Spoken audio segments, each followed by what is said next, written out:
we've talked a little bit about how you're making your shots, right? You are setting your aperture to what you want your depth of field to be aesthetically. Then you are adjusting your shutter speed and your ISO to get an exposure that is correct. Um, the question, a question that I have is, okay, well, what exposure is the correct one? There's a couple ways you can find that out or make judgments about that. First and most obvious one is you look at the back of the camera, right? You're like, okay, right? Like, whoa, that was super blown out. Or yikes, that is super way crazy too dark. Any of those things. That's useful, right? It's not always useful, and it's not always going to give you the right information. If I'm outside in the bright sun, it can be hard to read the back of the camera. If I'm outside in the bright sun, my camera sensor also will adjust the brightness of the display in a way that may make it look like it's overexposed and cause me to adjust my shutter speed or my ISO in a way that when I get back inside and look at my pictures, I'm like, oh, bummer. So the second way is looking at that little like meter thing inside the camera.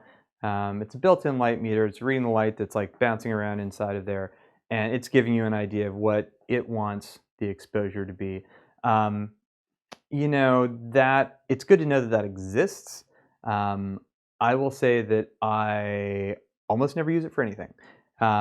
What I use it for, if I walk into a room and I'm going to take a picture, I will look through my camera, dial in my exposure until that meter is in the middle, and I'll use that as the first picture I take to then go and evaluate it, right? So when I looked at pictures earlier today, the first one that I took was like super blown out, almost white, right? If I had actually looked at my meter first, I could have started from a point where my exposure was more in the ballpark.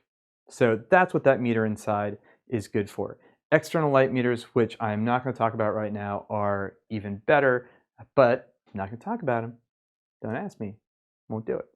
I am going to talk about, however, the third thing, which is the histogram. Histogram is fantastic. It's nice because not only is it on the back of your camera, but it's also in Lightroom. And it's fulfilling the same kind of goal, purpose, not goal, doesn't have goals, doesn't have like, it's not conscious. The same purpose in both settings. So what is the histogram? Well, first, let's look at it on the back of our cameras. So get your camera out and let's see if we can find it. Here is my camera, and I'm gonna hit play. There we go. And there is a picture on the back. It is looking fairly blown out in this terrible little webcam. Sorry, let me hide my face over here. Bloop. This is the good exposure. That is the dark exposure, good exposure, super dark exposure, and the exposure that is completely blown out to white. My camera is set up to flash when there is something that is totally blown out, which is why it is doing that. So these things over here are our histograms.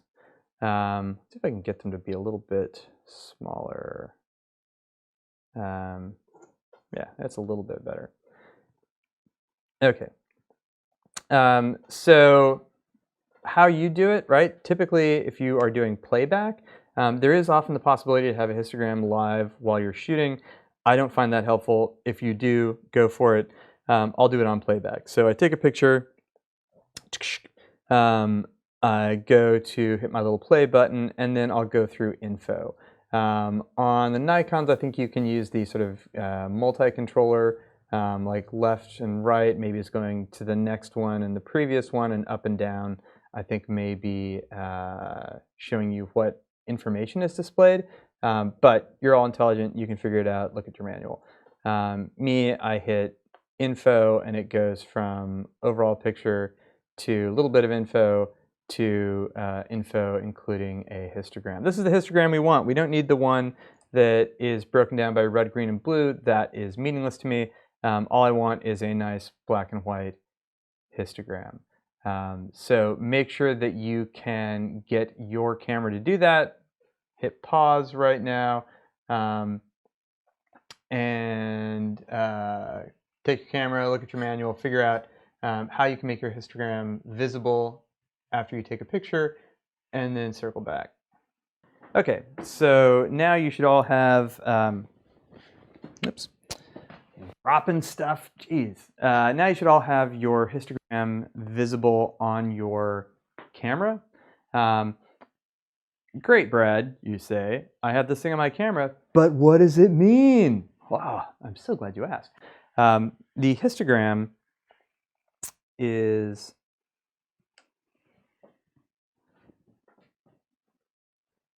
just a bar graph. Bar chart?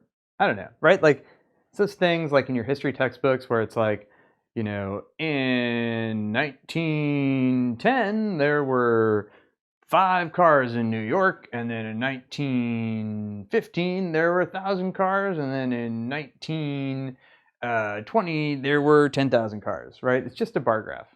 So what are the axes of the graph? If I zoom in on this little graph here, so it goes from absolute darkness on that side to 100% whiteness on that side, right? So how many pixels you have at absolute black, how many pixels you have at absolute white.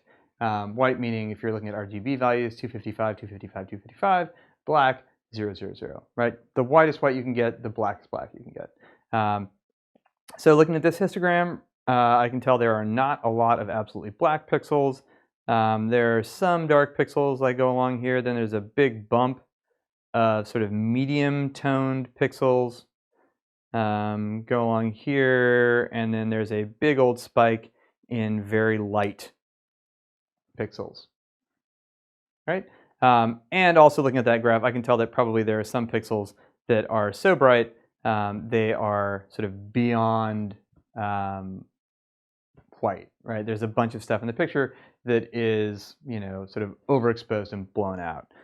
So let's look at the picture, and hey, there we go. That's a picture of a cow, plastic cow, in front of a white backdrop, right? So that white backdrop is pure white. If this were a wedding dress, right, that wedding dress would be super white, we'd be losing detail in it. Same cow, same lighting. We just go to a, get over here, cow. Bloop. Go over here to a black backdrop. So all I did was I picked up the white backdrop and I dropped in the black backdrop. Exposure on the cow didn't change. Exposure on the little green thing didn't change.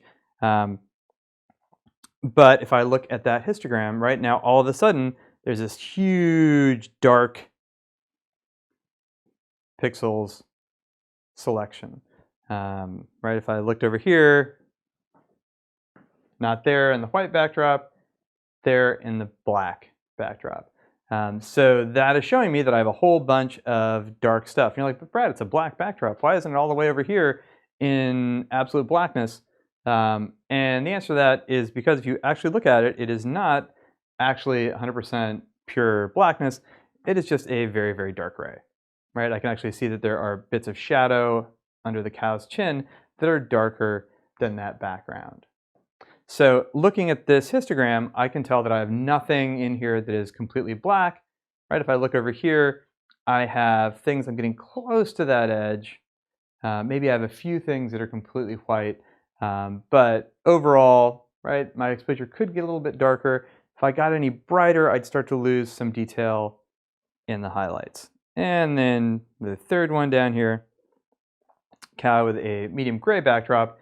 Now you can see there is a new giant spike in lighter than medium, right? If this is, you know, the middle point right here, it's on the lighter side of the spectrum.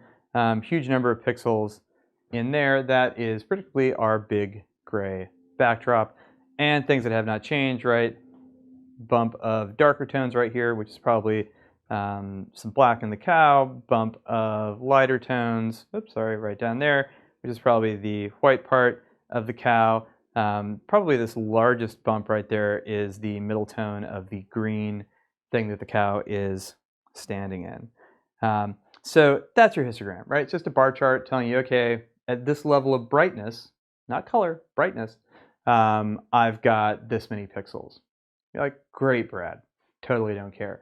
You should, because if you are running a histogram that is jammed all the way up against one side or all the way jammed up against the other side, you have a picture where there's a lot of stuff that has just gone totally to paper white or blocked up completely to blackness. And if you have either of those things, you are not going to be able to do post-production and pull any detail out of those whites, pull any detail out of those shadows. Ideally, you would like to have a histogram where all of your tones, right, don't run all the way into the white side, don't run all the way into the black side.